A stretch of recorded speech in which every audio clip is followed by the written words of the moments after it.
Hey guys, this is Lynn with our weekly Q&A on what's moving in China. Britain chose to join the US to ban Chinese tech company Huawei last week. In fact, this isn't the first time that the US bans a technology company from doing business with them. 30 years ago, they did the same with Japanese electronics manufacturer Toshiba. Therefore, I am asking our CEO Stefan Kräuchi in Hong Kong, does history repeat itself? History never repeats itself, but it rhymes. On July 14th, the British government said it will ban British telecoms operators from buying any 5G equipment from the Chinese technology company Huawei by year-end. The government gave the telecom operators until 2027 to remove existing gear. This is a reversal from a decision taken in January of this year, when the British government had decided that Huawei could supply up to 35% of the non-core 5G network. This U-turn comes amid intense pressure and bullying from the US President Donald Trump against the British Prime Minister. What are the reasons that the US brings up to substantiate that ban? Already last year, the US Commerce Department banned the sale of US technology to Huawei, saying it had reasonable cause to believe the Chinese company was involved in activities contrary to the national security or foreign policy interests of the United States. The US claims that Huawei has links to the Chinese government and that its telecom equipment could be used to disrupt or spy on American communications. Huawei denies these claims. Huawei is a privately and not a state-owned company. Moreover, Huawei has been using US components extensively in its systems. The US government has so far not been able to substantiate its case against Huawei. Despite the lack of evidence, the US government continues to pressure and bully its allies around the globe to support its attack on Huawei.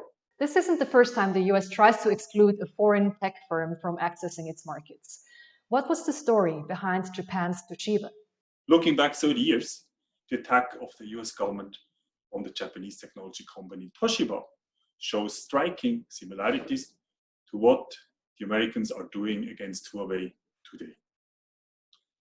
30 years ago, Toshiba sold propeller milling machines to the Soviet Union that enabled the Soviet Union to manufacture quiet, hard-to-track submarines. Later, the US government acknowledged that Russia already had that know-how 3 years prior to the questionable sale by Toshiba.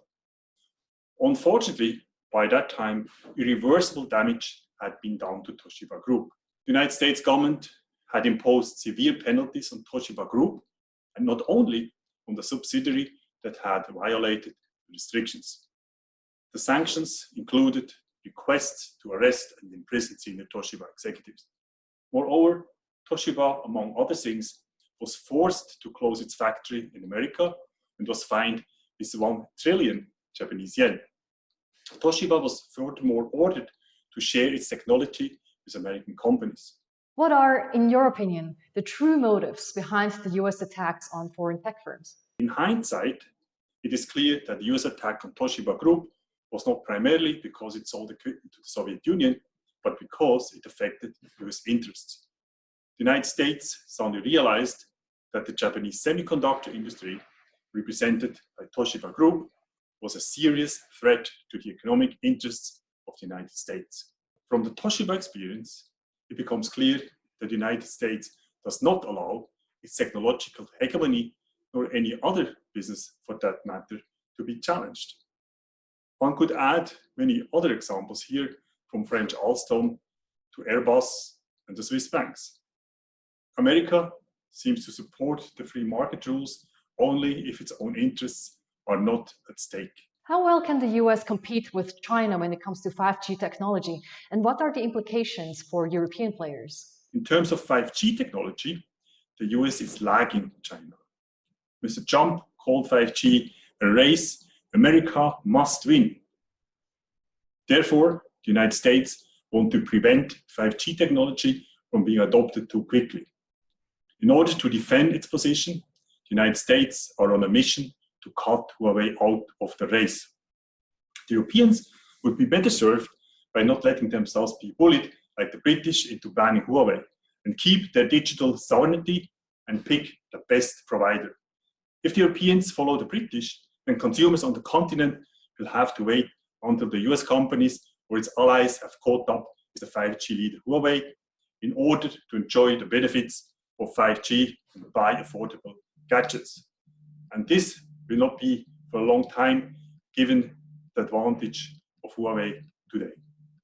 That's it, guys, for this week's Q&A. Subscribe to our channel if you want to be updated on what's moving in China, and see you again soon.